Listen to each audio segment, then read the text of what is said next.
नमस्कार। क्या कभी सोचा है कि इतिहास जैसा हम पढ़ते हैं वैसा है ही नहीं? मतलब एक सीधी लकीर की तरह नहीं, बल्कि एक पहिए की तरह जो घूमता रहता है बार बार। चलिए आज इसी दिलचस्प सोच की गहराइयों में उतरते हैं। तो सवाल उठता है ना? आखिर ऐसा क्या हुआ कि एक उत्तम स्वर्ग जैसी दुनिया आज दुख और तकलीफ की जगह बन गई? इसके पीछे का राज क्या है? आज का हमारा ये सफर इसी बड़े सवाल का जवाब ढूंढेगा। तो इस पूरे कहानी का जो आधार है वो एक शब्द में है, कल्प। मतलब इतिहास सीधा नहीं चलता, नहीं, वो हर 5000 साल में एक चक्र पूरा करता है। सोचिए, एक ही नाटक जो बार बार खेला जा रहा है। अब ये जो चक्र है ना, ये बड़ा दिलचस्प है। इसके दो हिस्से हैं, बिल्कुल दिन और रात की तरह। एक तरफ है दिन, मतलब ज्ञान और सुख का समय, जब दुनिया सचमुच स्वर्ग थी। और दूसरी तरफ है रात, जब पतन शुरू होता है, भक्ति का मार्ग आता है और हम उस आदर्श दुनिया से बहुत दूर चले जाते हैं। और हाँ, ये जो गिरावट है, ये कोई एक झटके में नहीं होती। नहीं, ये धीरे धीरे 4 युगों में होती है। देखिए, हम सतो प्रधान यानी एकदम शुद्ध परफेक्ट अवस्था से शुरू करते हैं और फिर धीरे धीरे तमो प्रधान तक पहुंच जाते हैं, जहां सब कुछ अपवित्र हो जाता है।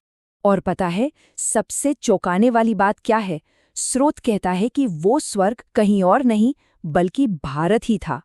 वो भारत जो कभी हीरे जैसा था, आज कौड़ी के बराबर हो गया है। पर ऐसा हुआ क्यों? आखिर क्या वजह थी इस पतन की?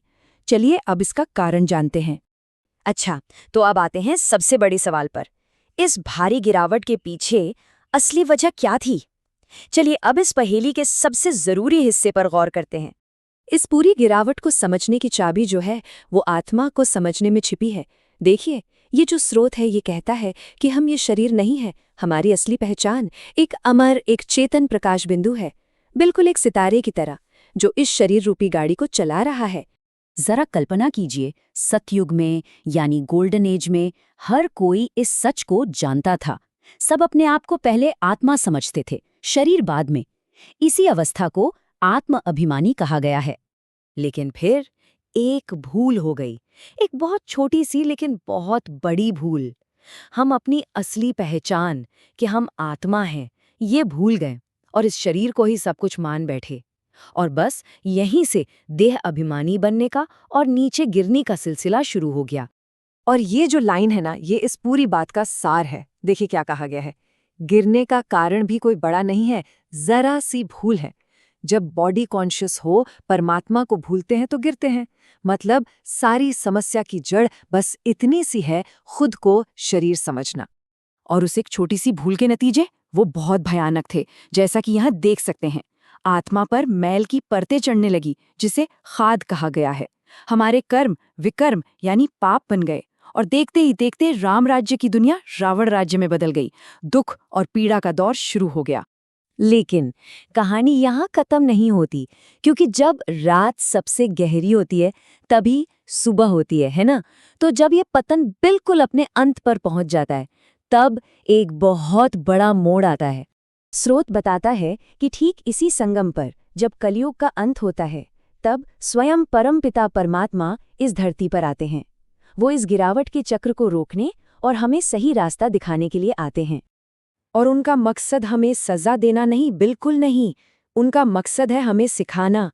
वो आते हैं हमें हमारी भूली हुई पहचान, हमारी असली पहचान फिर से याद दिलाने, ताकि हम उस खोई हुई शांति और पवित्रता की दुनिया को फिर से स्थापित कर सके।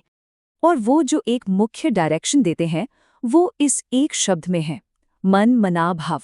इसका मतलब है अपने मन को मुझ एक में लगाओ। ये घर वापस जाने की यात्रा का पहला और सबसे जरूरी कदम है। तो फिर ये घर वापसी की यात्रा है कैसी? वो कौन से कदम हैं जिनसे एक आत्मा वापस अपनी पवित्र अवस्था पा सकती है? चलिए अब इसे समझते हैं। देखिए, ये प्रक्रिया यहाँ 4 आसान स्टेप्स में बताई गई है। नंबर 1, खुद को पहचानो। मैं ये शरीर नहीं, मैं एक आत्मा हूँ। नंबर 2, पिता को याद करो, मतलब परम पिता को लगातार अपने ख्यालों में रखो। नंबर 3, आत्मा को साफ करो। ये याद एक आग की तरह काम करेगी जो आत्मा पर जमे सारे मैल को जला देगी। और नंबर 4, अपना हक वापस लो, पवित्र बनकर नए सतयुग में जाने के लायक बनो। हाँ, पर इस सफर के लिए एक और चीज बहुत जरूरी है, वैराग्य। मतलब इस शरीर से मोह छोड़ना होगा, जिसे यहाँ एक पुराने कपड़े की तरह बताया गया है। और सिर्फ शरीर ही नहीं, दुनिया के सारे संबंधों से भी मन को हटाना होगा। तो अब इस समय दुनिया में दो तरह के रास्ते बन जाते हैं, दो समुदाय।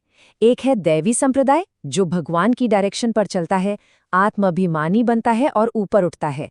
और दूसरा है आसुरी संप्रदाय, जो रावण की मत पर चलता है, देह अभिमानी बना रहता है और चक्र में और नीचे गिरता चला जाता है।